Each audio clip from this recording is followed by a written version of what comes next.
These are 8 theatrical Christmas movies from the 1970s that audiences completely rejected. Horror films that vanished into obscurity, bizarre promotional disasters, and religious stories nobody wanted to see all share one thing in common. They flopped during the holiday season. These are the 1970s worst Christmas humbugs. Black Christmas carries the title of godfather of slasher films today, but December 1974 told a different story entirely. Warner Brothers had set their expectations at around $7 million for this Canadian horror production, and what arrived at the box office landed closer to $284,000 in initial earnings. 4% of what the studio anticipated, which meant this film qualified as a genuine disaster by any studio accounting standard. Bob Clark directed something audiences simply weren't prepared for. That famous horror trope about the phone call coming from inside the house originated here, with a killer stalking sorority sisters while Christmas decorations hung in every frame. Festive imagery mixed with genuine terror in ways that felt jarring to 1974 moviegoers, and the combination sent them running toward other options at the multiplex. Marketing failures made everything worse. Studio executives grew convinced that the title Black Christmas sounded too much like a blaxploitation film, and that's when they made the decision to rename it Silent Night, Evil Night for certain markets. Ruinous is how industry observers later described that choice. Confused audiences walked past the theater without any understanding of what they might see inside, and the film disappeared from screens almost immediately. Here's the thing about timing. The slasher genre didn't exist yet in any recognizable form. John Carpenter's Halloween wouldn't arrive for another 4 years, and that film would prove audiences actually crave this type of horror when presented correctly. Black Christmas came first, paid the price for being first, and watched from the sidelines as imitators found the success it deserved. Bob Clark's career took an unexpected turn after this disappointment. 9 years later, he directed A Christmas Story, which became one of the most beloved holiday films in American cinema. The same filmmaker behind A Christmas Horror flop created a Christmas comedy classic, and both films now occupy permanent spots in holiday viewing traditions for completely different audiences. Recognition came decades too late for the original theatrical run. Black Christmas earned remakes in 2006 and 2019, proof that Hollywood eventually understood what audiences in 1974 couldn't appreciate. Back then, it sat on shelves as a movie nobody wanted to see. A dubious distinction belongs to Silent Night, Bloody Night, which arrived in November 1972 as the first American theatrical Christmas horror film ever released.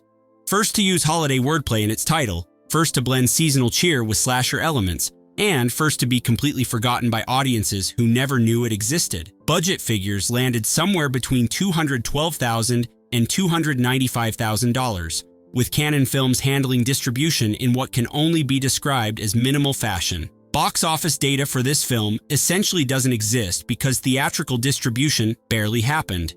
What we know for certain is that television rights eventually sold for $300,000, a figure that almost certainly exceeded whatever trickled in from ticket sales. A mysterious mansion with a dark history provided the setting, featuring horror elements that would become genre staples over the following decades. Audiences in 1972 weren't searching for Christmas-themed scares, and limited distribution meant most people never encountered the film at all. One name attached to this production would gain fame later. Lloyd Kaufman earned his first production credit here before founding Trauma Entertainment, the independent studio that built its reputation on deliberately outrageous, low-budget horror comedies. Silent Night, Bloody Night became a footnote in exploitation film history, notable mainly for launching a career rather than launching a franchise. Copyright neglect over the years pushed the film into public domain territory, which explains why countless poor-quality prints circulate today. Finding a copy takes no effort whatsoever, but finding a decent copy remains genuinely difficult. Christmas horror proved a tough sell throughout the early 1970s. More than a decade would pass before films like Silent Night, Deadly Night demonstrated that holiday horror had a real audience, controversial as that audience turned out to be. Strangest Christmas film ever made might sound like hyperbole, but Santa and the Ice Cream Bunny earns that description honestly. November 1972 brought this bizarre production to limited theatrical and drive-in screens, and Rotten Tomatoes later labeled it a contender for worst Christmas movie ever made, which feels generous given what actually appears on screen. Pirates World, an amusement park in Dania Beach, Florida, commissioned this film as a promotional tie-in on what appears to have been a shoestring budget. Santa Claus gets his sleigh stuck on a Florida beach, and that's where the premise begins and essentially ends. The big guy sits there sweating in his red suit while various animals attempt and fail to rescue him from the sand. And this is where it gets truly bizarre. Roughly 2/3 of the runtime consists of another Barry Mahan production dropped wholesale into the middle of the story. Depending on which version surfaces, this might be Thumbelina or Jack and the Beanstalk, neither of which has any connection to Christmas or Santa or beaches or Florida. Santa literally narrates this unrelated story to children while sitting in his beached sleigh, padding out the runtime through pure laziness. The ice cream bunny eventually shows up to provide rescue, though nobody involved in the production ever explained the connection between ice cream and Christmas salvation. Poor production values, incomprehensible storytelling, and zero holiday magic combine to create something that feels more like a fever dream than a children's film. Pirates World declared bankruptcy in 1973 and closed permanently in 1975. Some observers suggested the film contributed to the park's demise, though that assessment probably gives this production too much credit for having any impact whatsoever. An MPAA-G rating confirms theatrical intentions rather than direct-to-video obscurity. Bad movie enthusiasts eventually discovered this curiosity, and riff tracks featured it alongside similar disasters. Not every holiday cash grab generates cash, and Santa and the Ice Cream Bunny stands as proof. American International Pictures released Whoever Slew Auntie in March 1972, bringing Shelley Winters to screens in what would become one of the final entries in the psycho-biddy horror subgenre. Hagsploitation, as some called it, had seen better days by the time this British production arrived. Hansel and Gretel gets a twisted retelling here, set entirely during the Christmas season with Winters playing a wealthy widow who hosts orphans for elaborate holiday celebrations at her mansion. Festive decorations fill every room while something darker lurks beneath the seasonal cheer, and the children eventually realize survival isn't guaranteed. Gingerbread House served as the working title, making the fairy tale connection explicit before marketing softened the approach. Curtis Harrington directed the production in England between April and June of 1971, blending atmospheric holiday horror with festive imagery in ways that created genuine unease. Limited theatrical distribution followed despite a committed performance from Winters and an interesting premise. This film has been described as Harrington's final theatrical feature to receive significant distribution in the United States, which suggests his career never recovered from this commercial disappointment. Psycho-Biddy had thrived in the early 1960s after Whatever Happened to Baby Jane launched the subgenre. Audiences had moved on by 1972, and aging female stars in horror roles combined with Christmas settings couldn't attract viewers the way studios hoped. The climax mirrors the original fairy tale's gruesome conclusion, with the children taking dramatic action against their captor. Darker than typical Christmas fare, and perhaps that darkness pushed audiences away. Horror enthusiasts and Shelley Winters fans still seek out Whoever Slew Auntie as a curiosity piece. Blending Christmas with horror didn't always find its audience during original theatrical runs, and this film proved that lesson clearly. One of the more unusual origin stories in Christmas film history belongs to Santa and the Three Bears. This 46-minute animated feature reached theaters in November 1970, but theatrical release wasn't the original plan at all. Television networks received the pitch first, and every single one of them passed. The reason given for rejection centered on story structure, specifically that network executives felt the narrative lacked a villain. Without an antagonist driving conflict, they didn't believe audiences would stay engaged through the runtime. That's when the filmmakers pivoted to theatrical distribution, releasing their rejected TV special as a feature film instead. Theaters didn't exactly overflow with eager audiences.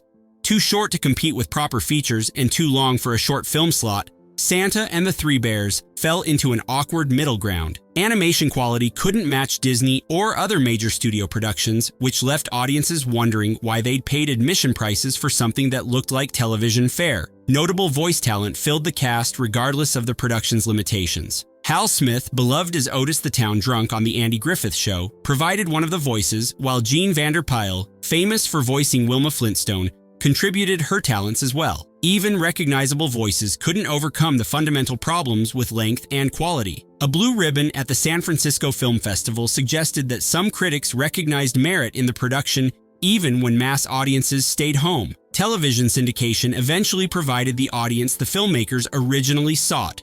Those same networks that rejected Santa and the Three Bears ended up airing it during subsequent holiday seasons, proving that sometimes success simply takes longer than expected to arrive. Public domain status means anyone can watch it today without paying a cent. What networks reject doesn't always deserve rejection, and this film demonstrates that truth clearly. February 1970 brought The Juggler of Notre Dame to its Ireland premiere, and almost immediately the film vanished from public consciousness.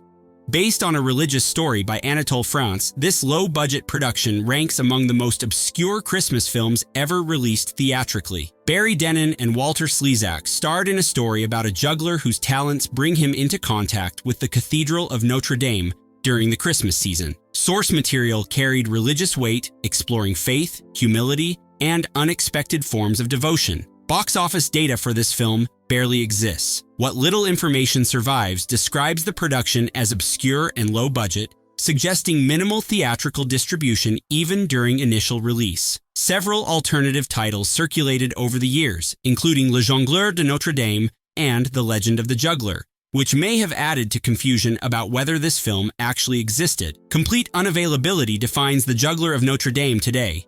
No major streaming platform carries it, and finding a copy requires dedicated searching through specialty archives and collectors. For a film released just over 50 years ago, this level of obscurity feels remarkable. Religious subject matter likely limited commercial appeal during a decade when audiences gravitated toward grittier fare. Directors like Scorsese, Coppola, and Altman were reshaping American cinema, and a sincere religious Christmas story didn't fit the cultural moment at all. Christmas pageant settings provided the holiday connection, but spiritual devotion themes felt out of step with changing times. Audiences seeking holiday entertainment in 1970 weren't necessarily seeking inspirational religious fare. Some films don't just flop at the box office, they disappear from history entirely, and The Juggler of Notre Dame serves as perhaps the ultimate example of a theatrical Christmas release that simply ceased to exist. March 1972 brought Tales from the Crypt to theaters courtesy of British studio Amicus Productions. This anthology horror film performed reasonably well overall, but one specific segment earned its place in Christmas movie history by influencing decades of holiday horror that followed. Joan Collins starred in the segment titled "And All Through the House," which holds a significant distinction in cinema. This was the first film ever to feature a killer dressed as Santa Claus, establishing a horror trope that filmmakers would revisit throughout the following decades. Christmas Eve provides the setting as a woman attempts to cover up a terrible act she's committed against her husband. That's when she realizes an escaped mental patient wearing a Santa Claus costume is stalking outside her home. Holiday imagery creates darkly ironic contrast with the events unfolding inside. Freddie Francis directed an atmospheric piece that balanced horror with dark humor, staying true to the EC Comics source material's tone. Ralph Richardson appeared as the Crypt Keeper in wraparound segments, guiding audiences through multiple tales of terror and consequences. Influence from And All Through the House extended far beyond 1972. HBO launched its Tales from the Crypt television series in 1989, and this segment became the premiere episode, chosen specifically because the killer Santa imagery had proven so memorable over the intervening years. Every Christmas horror film featuring someone in a Santa suit owes a debt to this segment. The concept that the jolly figure of St. Nicholas could transform into something threatening originated here, subverting expectations in ways audiences found both disturbing and compelling. Christmas horror could work, even if 1972 audiences weren't quite ready to embrace it fully. Tales from the Crypt proved that lesson while planting seeds for an entire subgenre. A different kind of Christmas disappointment arrived on December 16, 1978, when Walt Disney Productions released the small one theatrically. This 26-minute animated featurette faced an uphill battle from the moment it reached screens, attached to the 1978 re-release of Pinocchio as the second feature. Don Bluth made his directorial debut with a sincere and emotional story about a young boy in Nazareth who must sell his beloved but aging donkey. Joseph ultimately purchases the animal to carry Mary on their journey to Bethlehem, providing a conclusion rooted in religious tradition. Religious subject matter made this unusual territory for Disney, a company that has generally avoided overtly Christian content throughout its history. The Small One stands as one of their most explicitly religious productions, which may explain why Disney downplayed the film in subsequent years. Talent that would shape the animation industry worked on this production. Gary Goldman, John Pomeroy, Jerry Reese, and Henry Selick all contributed to the animation. Ron Husband earned promotion to become Disney's first African-American animator while working on this project, marking a milestone in studio history. Bluth himself would leave Disney shortly after completing The Small One to start his own company, making this his final full effort for the studio. Animation recycled from earlier Disney films, including The Jungle Book and The Sword in the Stone, suggests budget constraints that prevented the production from reaching its full potential. Respectable performance couldn't translate into decisive impact on studio direction. Second billing behind a re-release meant The Small One would never command top attention, and religious content limited replay value for a company focused on broad family entertainment. Disney Plus carries The Small One today, though reportedly in edited form. The star appearing at the conclusion has been altered to look less like a cross, suggesting ongoing discomfort with the film's religious imagery. A curious footnote in Disney history, largely forgotten by audiences who never knew it existed. The 1970s proved brutal for theatrical Christmas releases in ways that seem almost predetermined. Television had completely dominated holiday entertainment by this point, with Rankin Bass stop-motion specials commanding massive audiences who didn't need to leave their living rooms. Made-for-TV movies flourished while theater seats sat empty throughout December. New Hollywood meant studios were investing in gritty adult fare from visionary directors who had no interest in holiday family films. Christmas theatrical releases carried a reputation as box office poison, and December screens filled with films that had nothing to do with the season. These 8 films tried to buck that trend. Black Christmas would eventually earn recognition as a horror landmark, while Santa and the Ice Cream Bunny would earn recognition as genuinely terrible. All of them share the distinction of being theatrical Christmas releases that couldn't find their audience during initial runs. Second lives arrived for many of these films through unexpected channels. Television syndication saved Santa and the Three Bears after networks initially rejected it. Home video and cult movie circles rescued Black Christmas and Silent Night, Bloody Night from complete obscurity. Tales from the Crypt influenced generations of horror filmmakers who grew up watching that killer Santa stalk Joan Collins. Hollywood learned from these failures. Theatrical Christmas releases remained relatively rare until changing audience habits and blockbuster culture shifted the landscape in later decades. Holiday spirit alone couldn't sell tickets during the 1970s, and studios adjusted their strategies accordingly. These forgotten Christmas films represent theatrical releases that Hollywood would prefer audiences didn't remember. Box office history enthusiasts and fans of Hollywood's greatest miscalculations find value in these stories regardless. Not every holiday gift gets unwrapped, and not every Christmas movie finds its audience, at least not during its first December in theaters.